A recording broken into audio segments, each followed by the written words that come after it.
तो इसी क्रम में मैं बिना किसी भूमिका के आमंत्रित करती हूँ हमारे देश के जाबाज पत्रकार, समाचार प्रस्तुता और बहुत सारे चैनलों के माध्यम से जिन्होंने हिंदी की सेवा की है, माननीय श्री सुधीर चौधरी साहब को आमंत्रित करती हूँ। नमस्कार। मंच पर उपस्थित सुश्री अनुसुईया उइके जी, महामहिम राज्यपाल मणिपुर, डॉक्टर बिपिन कुमार जी,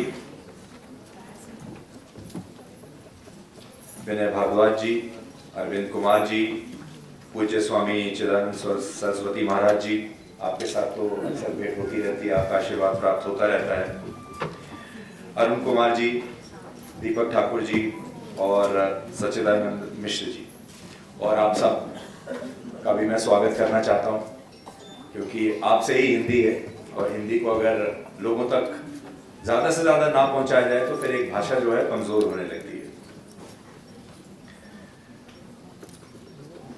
मुझे लगता है पत्रकारिता के 3 युग बहुत महत्वपूर्ण है। पहला युग था स्वतंत्रता आंदोलन के दौरान जो पत्रकारिता होती थी, क्योंकि उसका एक लक्ष्य था और हमें स्वतंत्रता चाहिए थी, तो वो पत्रकारिता के लिए बहुत ही चुनौतीपूर्ण समय था और उस समय जिन्होंने पत्रकारिता की उन्हें इतिहास ने हमेशा याद रखा। दूसरा युग था आपातकाल का युग। उस समय भी स्थितियां बहुत चुनौतीपूर्ण थी और पत्रकारिता का जो मकसद है, कुछ मकसद होना चाहिए। शांति काल में जो पत्रकारिता होती है कई बार वो मकसद से भटक जाती है। तो आपने देखा होगा जब पत्रकारिता कई बार गुलामी की तरफ बढ़ने लगती है, वो अक्सर शांति काल में होता है। जब कोई चुनौती नहीं है तो फिर लक्ष्य क्या रहेगा। तो दूसरा जो युग था वो था आपातकाल का, जब मीडिया को एक बहुत बड़ा रोल निभाना चाहिए था, कुछ ने निभाया, कुछ ने नहीं निभाया। और तीसरा युग मैं मानता हूं आज का युग, जिसे हम अमृत काल का युग कहते हैं।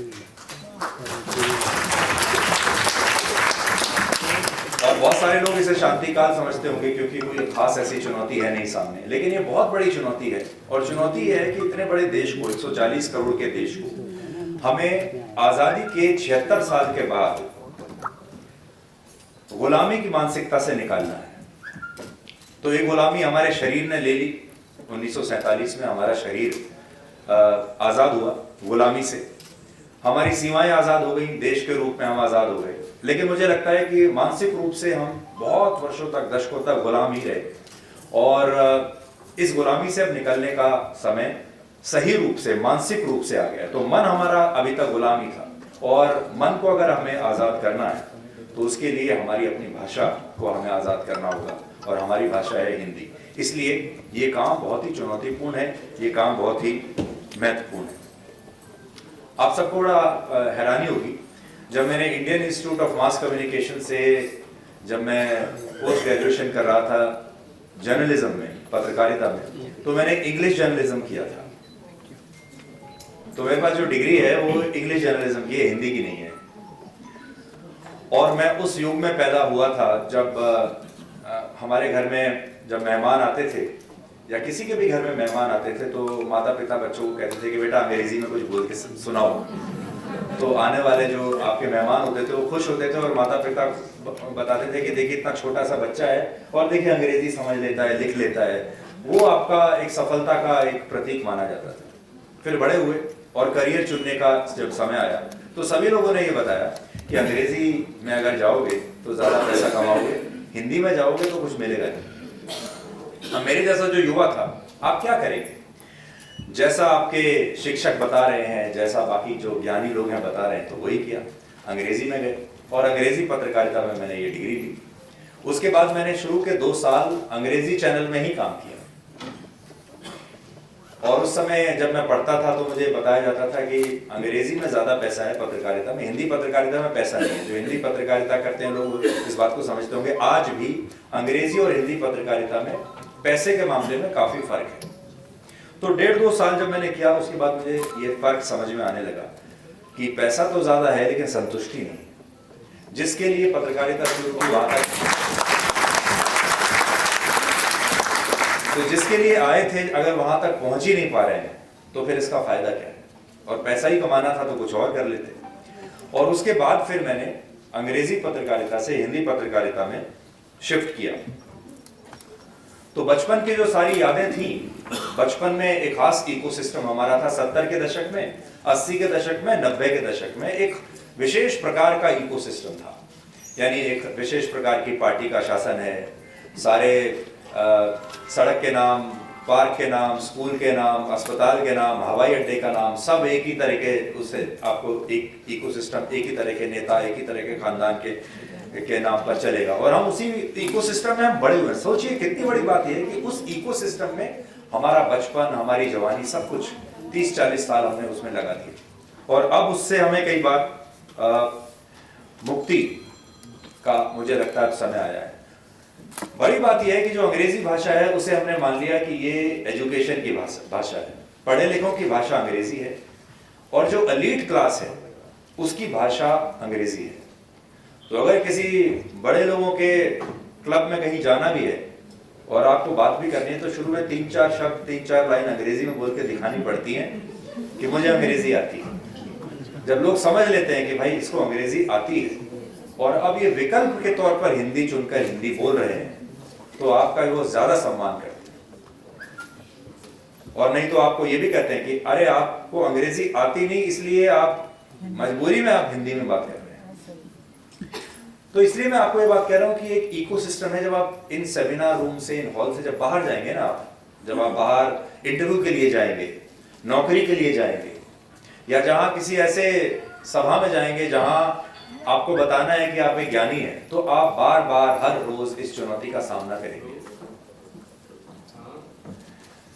लेकिन इस पूरे दौर में शायद हिंदी कमजोर होती चली गई इसकी वजह से, और हिंदी बोलने में गर्वान्वित महसूस करने वालों की संख्या कम होती चली गई, और इंग्लिश को फैशनेबल बनाने वालों की जो भाषा है, उनका इकोसिस्टम है, वो और ज्यादा मजबूत होता चला गया। और ये दशकों के साथ ये कम नहीं हुआ, बल्कि ये और ज्यादा बढ़ता गया।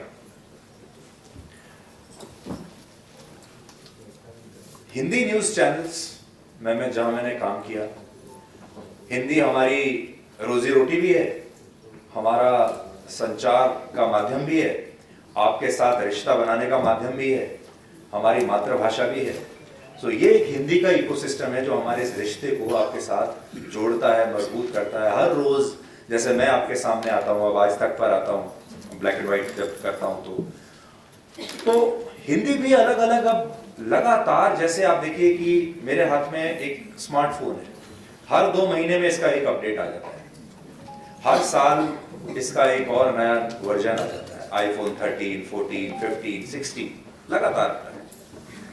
इसी प्रकार से गाड़ियां देख लीजिए, आज से पिछले साल, उससे पिछले साल, 10 साल पहले जो गाड़ी आती थी, आज वो बिल्कुल बदल चुकी है। कोई भी प्रोडक्ट अगर आप देख लीजिए, हर प्रोडक्ट ने नया इनोवेशन किया है और अपने आप को अपग्रेड किया है, हर हफ्ते, हर महीने, हर साल। अब भाषा को कैसे अपग्रेड हम कर सकते हैं, और भाषा को हम कैसे, सबसे बड़ी चुनौती हम, ये तो हम कहते हैं कि हमारे देश में बहुत युवा हैं, बड़ी संख्या में युवा हैं, सबसे ज्यादा युवा हमारे देश में, लेकिन उन युवाओं तक हम इस हिंदी को कैसे पहुंचाएं, और कैसे उन युवाओं को बताएं कि इस हिंदी को आप समझिए और इसको बोलिए और इससे गर्वान्वित महसूस कीजिए। मुझे ऐसा लगता है कि आज का जो युवा है वो मार्केटिंग और ब्रांडिंग में बहुत विश्वास रखता है, और आप सबके घरों में युवा होंगे जो शायद आपकी भी बात नहीं मानते होंगे, मेरे घर में वो मेरी भी बात नहीं मानते। वो देखते हैं कि विज्ञापन किसका आ रहा है, ब्रांडिंग किसकी चल रही है, फैशनेबल क्या है, जिसको अंग्रेजी में हम कहते हैं कूल क्या है।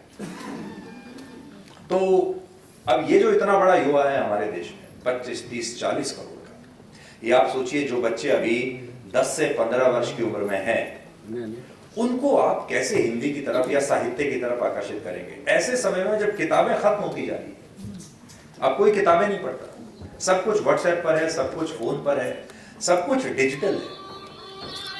अब उसको आप दिनकर की कविताएं कैसे पढ़ाएंगे और कैसे उसको बताएंगे कि आप पढ़िए।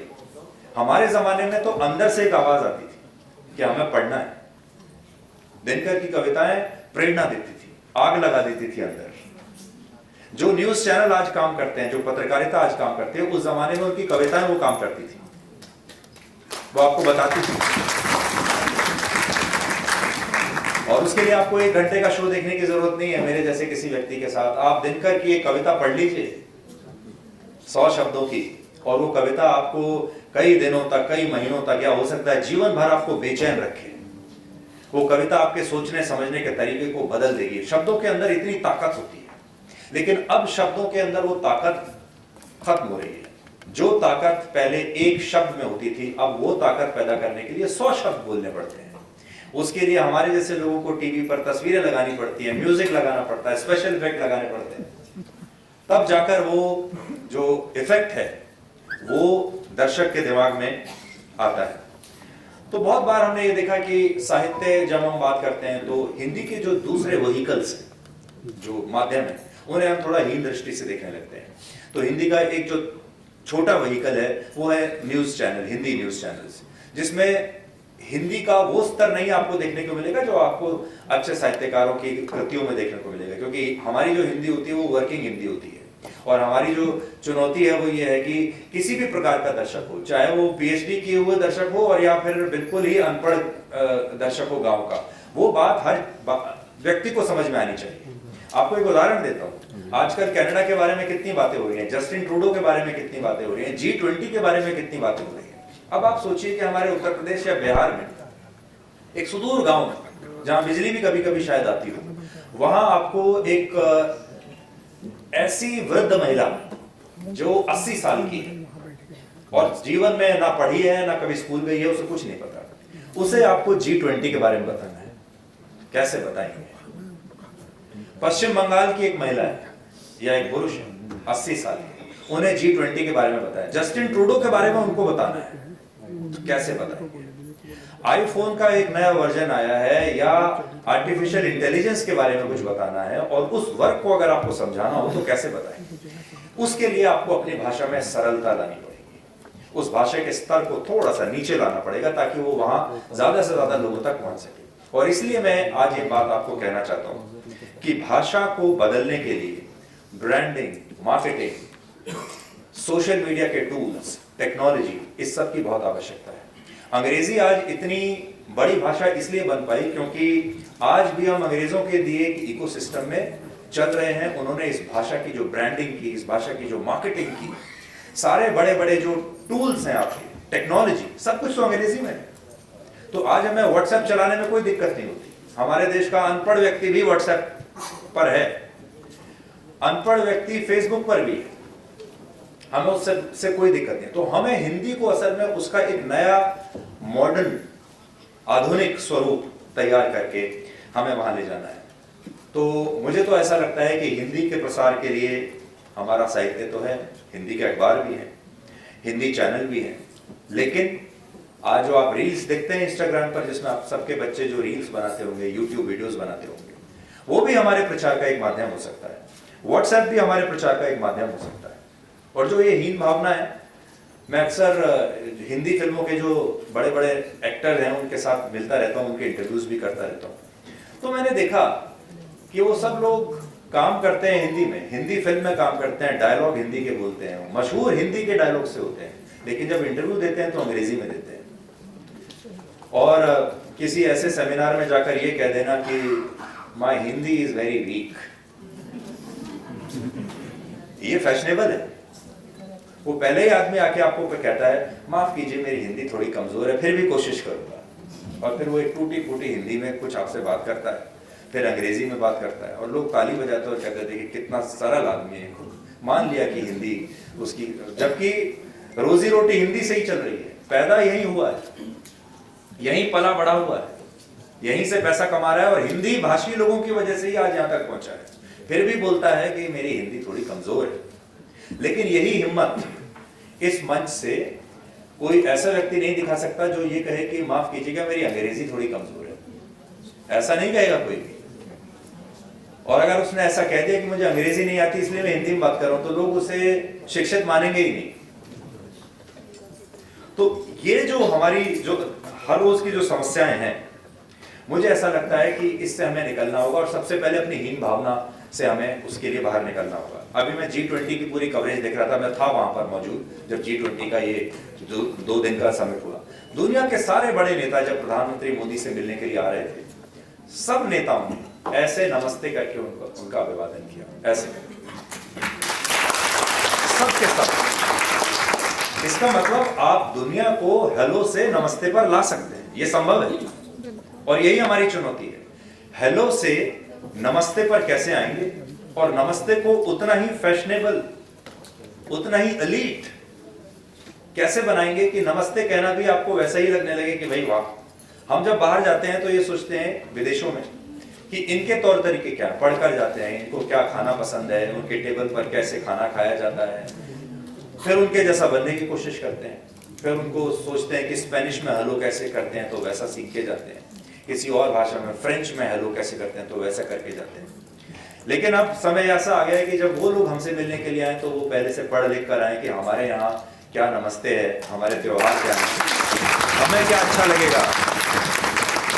जितने लोग हैं, चाहे कोई फ्रेंच हो, स्पेनिश हो, रशियन हो, चाइनीज हो, अंग्रेजी हो, जब ये जिस दिन भारत में हमें मिलने के लिए आएंगे और ये भी थोड़ा हमारे बारे में रिसर्च करके आएंगे कि अभिवादन कैसे करना है, ऐसे करना है, इनको क्या सुनना पसंद है, ये सुनना पसंद है, और हिंदी के 3-4 शब्द भी अगर वो सीख कर आएंगे, उस दिन मुझे लगता है कि हमारी एक बहुत बड़ी ये कामयाबी होगी। और इसके लिए जो मेक इन इंडिया है, हम तो प्रोडक्ट्स की बात करते हैं कि मेक इन इंडिया को बढ़ावा देना चाहिए, लेकिन मेक इन इंडिया असल में क्या है? मेक इन इंडिया हिंदी ही तो है। मेक इन इंडिया हमारी गांव की भाषा है, हमारे क्षेत्र की भाषा है, चाहे वो किसी की, वो तमिल भी हो सकती है, वो कन्नड़ भी हो सकती है। और जब मैं आज आ रहा था तो आपसे मिलने से पहले मैं सोच रहा था, तो मैंने मेरी एक मनपसंद घड़ी आज पहनी, ये जो मैंने घड़ी आज पहनी हुई है, ये HMT की घड़ी है। तो HMT आप याद कीजिए, HMT भारत सरकार का ही उपक्रम था और ये 30-35 साल पुरानी घड़ी होगी, लेकिन मुझे बहुत प्रिय है। और जिस दिन मैं HMT की घड़ी पहनता हूँ उस दिन एक अलग तरह का आत्मविश्वास, एक अलग तरह की खुशी, एक अलग तरह की संतुष्टि होती है। और देखिए, ये घड़ी ऐसी कभी आपका साथ नहीं छोड़ेगी। इसके साथ जो आपका संबंध है वो ऐसा है जैसे आपका अपनी माँ के साथ संबंध होता है। पैसे में तो आप लाखों रुपए की घड़ी खरीद सकते हो, मैं भी खरीद सकता हूँ, और दिखाने के लिए जब हम शो करने के लिए जाते हैं, तो असली समय कब है? जब आपके पास बेहतरीन घड़ी है, आपके घर में रखी है, लेकिन आप HMT पहन कर निकलते हैं। इसी प्रकार से आप अच्छी अंग्रेजी बोल सकते हैं, आपके पास डिग्री भी शायद अंग्रेजी की होगी, लेकिन फिर भी आप एक विकल्प के तौर पर हिंदी को चुनते हैं। और हिंदी बोलते समय आपको एक अजीब, एक नई तरह की अनुभूति आती है, आपको एक संतुष्टि मिलती है, आपको एक खुशी मिलती है। वैसी खुशी जब आप अपने माँ के घर पे, पिता के घर पर वापस जाते हैं, वो पुराना जमाना जब आप याद करते हैं, जिसको अंग्रेजी में हम कहते हैं, जिसको हम नॉस्टैल्जिक फील करते हैं, जिसको हम कहते हैं कि हमारी जड़ों से जब हम वापस जुड़ जाते हैं, तो हिंदी असल में हमारी जड़ है जिससे हमें हमेशा जुड़े रहना चाहिए। और इस तरह की जो कोशिशें हैं ये बहुत अच्छी हैं, मैं आपको बहुत बधाई देता हूँ ये जो प्रयास हमने किया है। लेकिन मेरा जो सोचने का, समझने का तरीका है, जो मुझे समझ में आया, वो ये है कि इस सेमिनार हॉल से, विज्ञान भवन से हिंदी को हमें बाहर ले जाना है, और हिंदी को हमें G20 में ले जाना है, हिंदी को हमें यूनाइटेड नेशंस में ले जाना है, हिंदी को हमें गूगल में ले जाना है, हिंदी को हमें YouTube पर ले जाना है, हिंदी को हमें Instagram पर ले जाना है, हिंदी में हमें रील्स बनानी है, और बाहर जो हमारा युवा है उसे बताना है कि वो खुद से विकल्प के तौर पर चुनकर, जबरदस्ती नहीं, सिर्फ हिंदी दिवस के दिन नहीं, बाकी 365 दिन वो अपनी मर्जी से, अपनी खुशी से हिंदी के साथ रहे, हिंदी के साथ जिए, हिंदी का प्रयोग करे और हिंदी का ब्रांड एम्बेसडर बने। बहुत बहुत शुक्रिया, धन्यवाद आपने मुझे मौका दिया।